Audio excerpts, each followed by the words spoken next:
Hello dear readers and subscribers. As some comments on our previous videos illustrate, many mistakenly believe that creating monumental paintings results in success in the art world. After all, the mega galleries and industry-leading museum institutions are showcasing those monumental canvases in their large white cube spaces, assuming that this grand scale creates the illusion of importance. Therefore, in this video, we will be demystifying the role of the size of paintings, discussing why established artists seem to create only monumental pieces, if they really do, and how new emerging artists should approach the sizes of their works.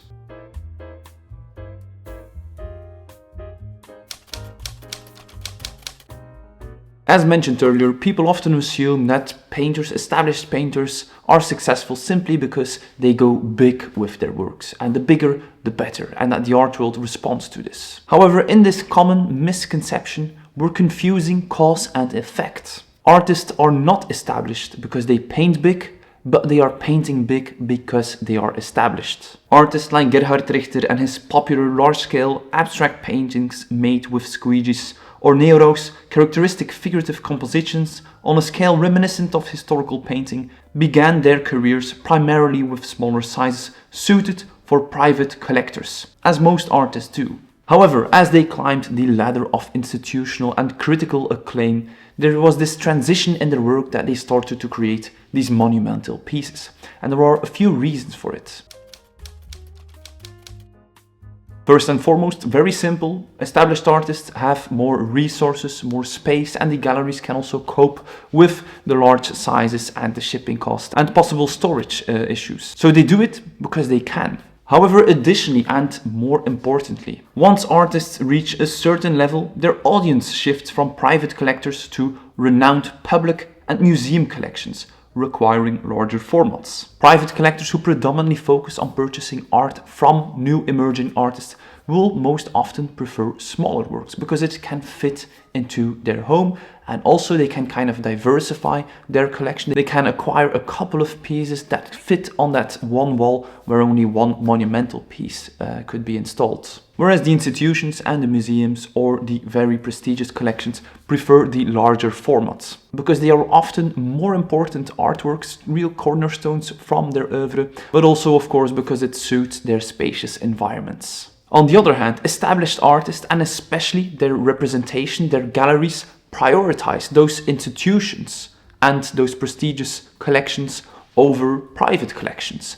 And there are some good reasons for that. First and foremost, if they sell a work to an unknown private collector, the artwork disappears behind the walls of the collector and is likely not to be seen again.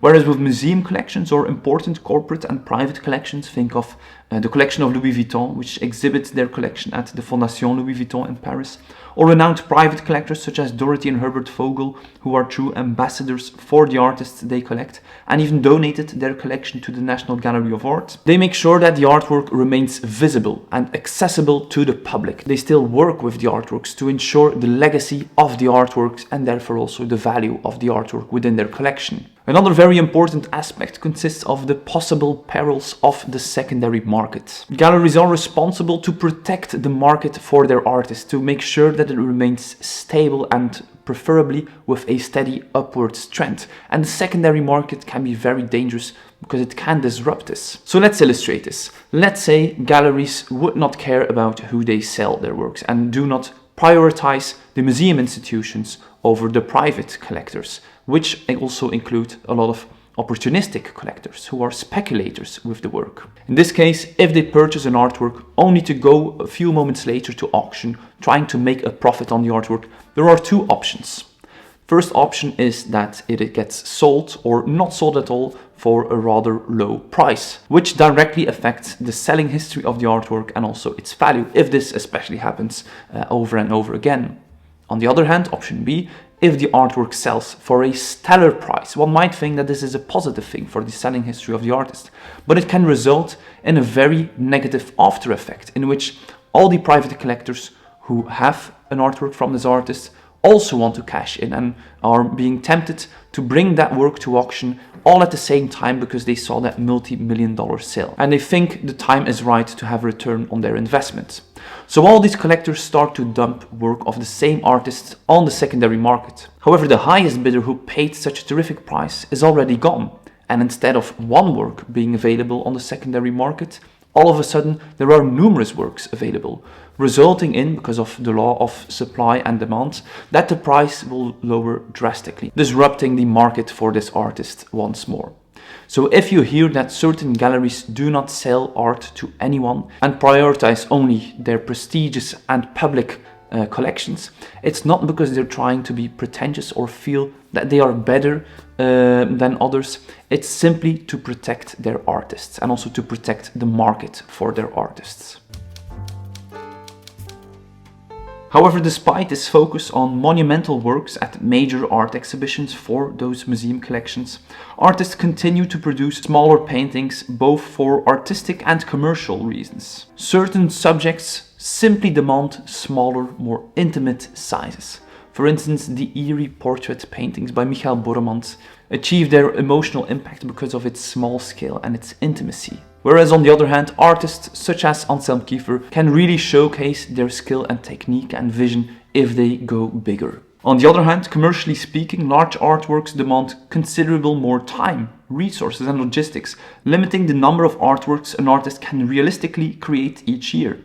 Thus, artists typically create a few significant monumental works that are true statement pieces that become the cornerstones of their oeuvre and are central to their big solo shows, institutional collections, and in their monographic publications. However, simultaneously, sometimes to meet the demand of the market, they are also creating a series of smaller works that are often kind of inferiorly referred to as filler works. But in most cases, there is a lot more to it than just creating a couple of works that are easy to create and easy to sell. So before getting lost in all these art market mechanisms, how should one approach the size of their paintings if you are a new emerging artist? Well, firstly, one must understand that going bigger is not necessarily better.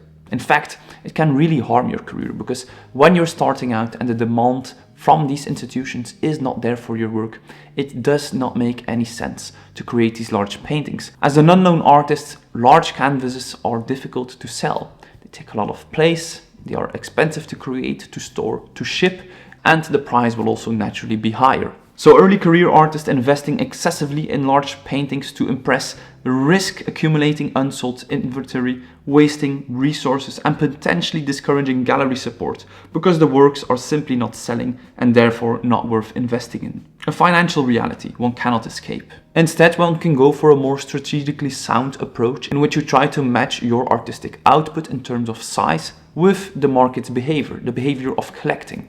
And in this case, I would say a ratio of around 40% small works, meaning works in which the largest dimension is less than 75 centimeters or 30 inches.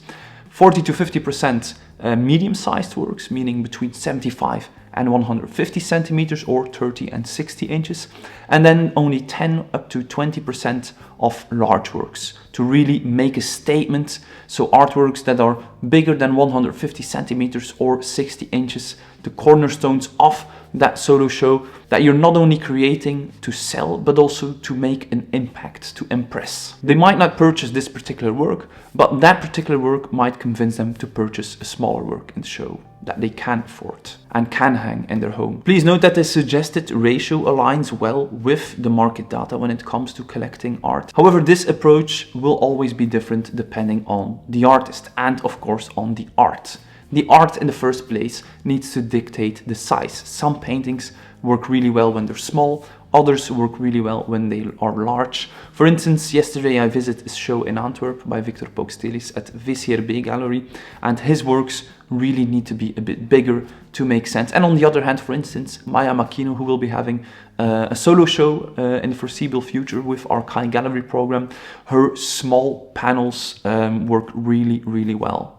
So it always depends on the art. So to conclude, while size does matter, it does not determine success by itself. Understanding the complex interplay between artistic intention, market demands, and the career stage of the artist can help emerging painters to strategically understand and choose canvas sizes, and especially to avoid misconceptions about what drive true artistic success. If you're interested in learning more about what drives artistic success in the contemporary art world, definitely consider to follow this channel, because we have a lot of free webinars, online articles, and helpful tools for artists. And also briefly want to mention that there is a temporary discount, a very temporary discount on our one-on-one personalized advice service, in which I will review your work and write an advisory report for you, which we'll discuss in a 1.5 hour consultation. Due to the increasing demand for this service, for which I'm very grateful, I have to raise the prices once more, kind of find the right balance once more, so that I don't have ridiculously long waiting lists. But for those of you who have been considering this service but haven't decided yet, we have this very brief discount which will run for a couple of more days, and then I'll have to close it because the orders are already coming in quite quickly, so you can still get the advice you need. Thank you so much for tuning in today. Feel free to watch our video on 5 artists who are heating up in the art world today next. Support us on Patreon, and please consider subscribing to stay posted for more contemporary art. Bye.